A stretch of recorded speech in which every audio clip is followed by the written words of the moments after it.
Hey deserving listeners, it's time to continue our journey watching 90 Day Fiancé. My name is Dr. Kirk Honda. I'm a therapist and a professor, and I'm going to react as I watch this show and see if anything of interest comes out of my mouth as I watch this. Do you want to go inside?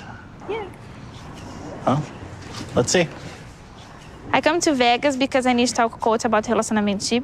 A lot of girls send message in social media for me, talk Colt, and crazy conversation. So today I want to talk Colt in person. What happened? It's interesting. Actually, I've received messages on social media from people claiming that they had dated Colt as well. I always have to take it with a grain of salt because, you know, who knows. And I read the messages. It's interesting. So I guess we'll find out what she read and what she received, what sort of messages she received. Oh, that's a pretty cute cat. Yes, so cute. You look great. Like, really great.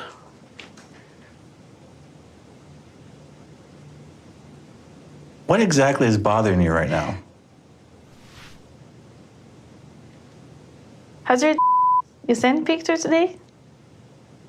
What are you talking about? Stop. Listen. In 2 weeks, you sent for 8 girls. I have a screenshot for 8 girls. Wait, what? Is she saying that while they were together, she believes that he has sent private part pics to 8 different people? Do you wanna see? No? Oh, okay. A lot of girls send social media message for me. Screenshot, Colt talking, love girls, and send pictures, send nudes, and Colt say, good morning, my and Colt say, for girls, I single. Oh, you blush. That would be pretty awful, and that's infidelity, and that would feel very hurtful to Jess and very concerning to her, and likely grounds to end the relationship. Huh? You remember? I just started talking about the other women online that I have been talking to and mentioning pictures. I don't know. I'm mortified, honestly. While I was talking to these women online, I sent them pics. I'm ashamed of myself. You and I have had some problems since Brazil. Okay, so he's admitting to it. That's good to admit to it. That's a good start. You and I have had a really odd experience. I feel like we're drifting apart. You lie, and you trust your lie. Look.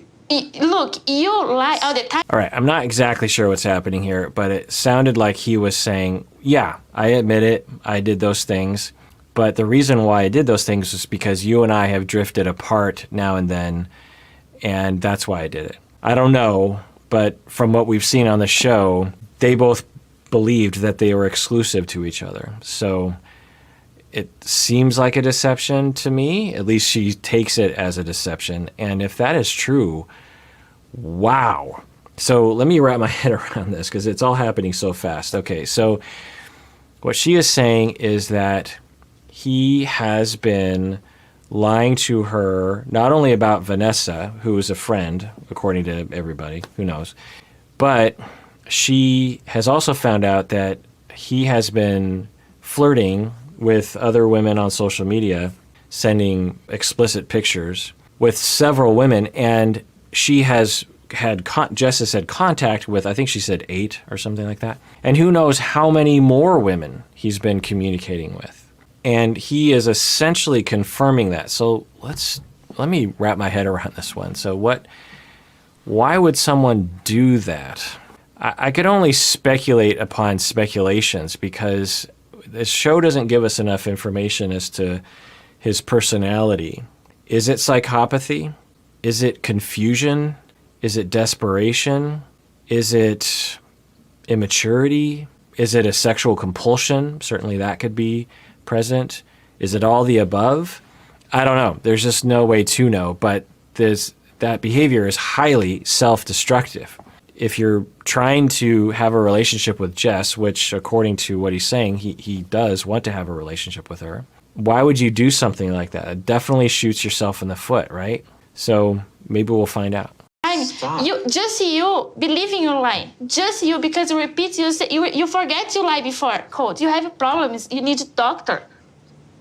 Look, I don't want to argue with you in public. We can really talk these things through. If you really have a problem with me, we can talk about it. So he frequently says things like that. He will say, look, we need to talk about it. You're talking about it right now. That's what you're doing. You're talking about it. So talk about it. Now, maybe he's ashamed of himself and he has a sexual compulsion that he's been hiding, and it's much bigger than she even knows. And he is terribly ashamed and doesn't want to talk about it in front of the camera. I could see that happening. I don't know. Let's continue watching. Please just go home and talk. I guess.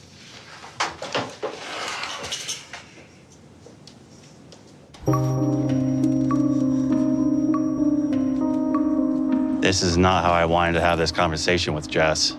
I wanted to ease into it, and I felt like she just came guns loaded. I really got to get out of this cat cafe. I feel like Jess is just wanting to humiliate me in public. It's an interesting way of looking at it. Another way of looking at it is you did something terrible multiple times, and she discovered just a portion of it in all likelihood, and she's very upset. It's another way to look at it. I think you have a lot for talk with me today. Since Brazil, I don't know if you and I are in a relationship or not. There are moments when I love you. I love it. I love being with you. But then it's like we start arguing and fighting over nothing. And then you block me, and then you say horrible things about me. You start blocking me. You block me, say me. Not a man. Yeah. Stop So now they're just blasting each other. You saying me. All you do is insult me. stop play with woman. Okay? I know toy. I have feelings. I hurt. I said I cry. I cry too. Oh, really? Yeah. Do you care about that? I can't deny what Jess is saying to me. I feel embarrassed by the whole thing, but she also had her own responsibilities. She blocked me whenever she wanted to. She'd unblock me. She was on and off again. I felt like I wasn't even part of a relationship most. As always, when they're away from the stimulus of the conflict, when they're away from the person and they're just doing a one-on-one interview, they're much more differentiated. Just say that, Colt. Just say that to her. Just say, I'm terribly embarrassed. I'm sorry I did that. And I just have to say that when you blocked me, I was so alone and I cried and I didn't know what to do. And I have a problem with online flirting that sometimes is okay for me and for the other person, and sometimes it's not okay. And I'm really embarrassed and I'm really sorry. You know, maybe there's a version of that. Instead of just blasting, you know, that's his approach usually, is like, well, if I evade and blast her back, then she'll be distracted by what she's upset at me about, and then we can move forward into positivity. I don't know, but let's continue watching. Hey, deserving listeners, as you know, I'm constantly recommending that people go to therapy. We all need therapy from time to time. One of the options available that is definitely worth checking out is BetterHelp.com. So if you're looking for a therapist, I would give it a try by going to BetterHelp.com/Kirk. Make sure you use the /Kirk because you get 10% off your first month, and it helps us out. I get a lot of emails from you saying that you're looking for a therapist. As you watch these videos, I know many of you have been motivated to find your own therapist, but I know it can be really hard to find a good one to work with. Like I said, one of the options available to try is BetterHelp.com/Kirk. And you should know that this service is available to clients worldwide, which is amazing. I've been told that you can start communicating with your therapist in under 24 hours. You can message with your counselor anytime. Plus, you can schedule weekly video or phone sessions. And I've been told that it's often less expensive than in-person therapy. So go to BetterHelp.com/Kirk to get 10% off your first month of therapy today. Most of the time.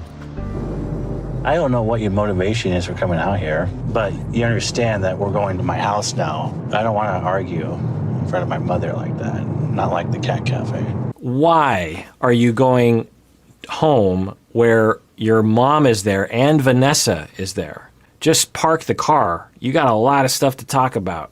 this is not a recipe for success. Well, maybe it is. I guess we'll see, but I wouldn't predict it would be. Just give me 10 minutes, okay? And then I can have my mother go away or something. I try for you, Mom, not for you. Right now, I'm very nervous about taking Jess home to see my mother. She's very angry. I feel like she's a little firecracker that could go off any second.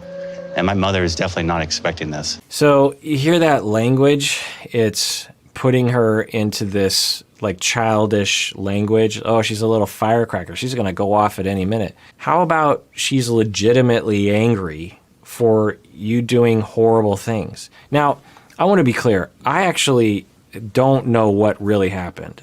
If I were their therapist, I would want to drill down on it a little bit just to get it straight, because I would want to know, wait, so were you essentially broken up?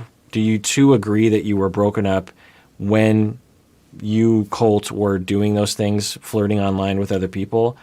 Or were you doing it even though you basically knew you weren't broken up? It kind of sounds like it's the latter, but I don't know. So that's a pretty important distinction. It kind of sounds like the two of them are seeing it that way, that he wasn't supposed to be doing that, and that they both considered themselves to be in an exclusive relationship. I don't know. It's just a lot of speculation. At the very least, they have a lot to talk about, and there's a lot of hurt there that needs to be repaired for sure. Never let you go.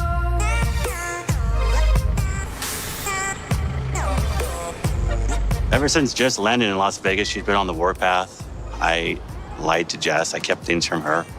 I sent inappropriate imagery to women online. All right, now that language makes it sound like he was sending things that were not consented to, meaning that the recipients of those private part pictures were not enjoyed by the person that he sent it to. If that's the case, then my goodness. But we're not getting enough information. They keep referring to it. There's a lot of variability in what they're describing in terms of what actually happened there. Maybe they'll get into it.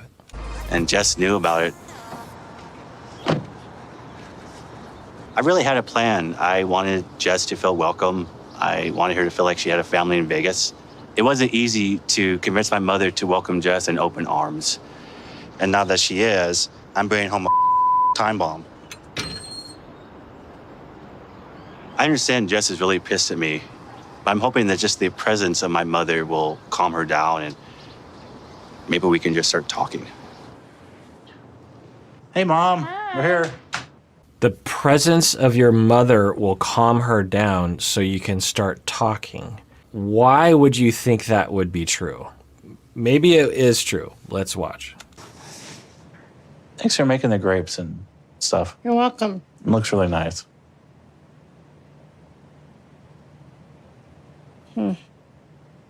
Better than the beef stew. She's a vegetarian. You can't make beef stew. You would have found a way. Yeah. Vegan beef stew could be your thing. There you go.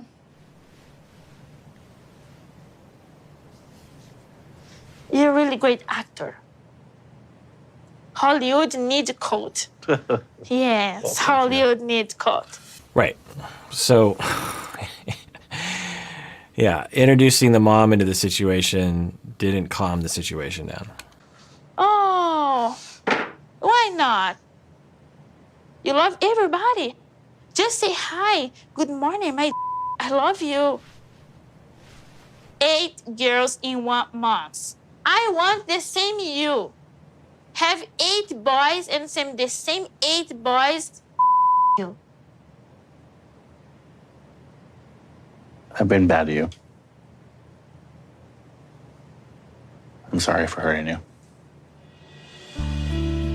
All right, that's the beginning of what probably needs to be months of apologizing. So we've taken the first tiny step. Let's see if we continue walking down the very, very long road of apology. I haven't been a very good boyfriend.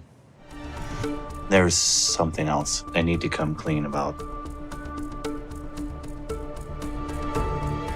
So Vanessa moved in a few weeks ago. What? She moved in not very long ago. She needed a place to stay. She's in the third bedroom. No.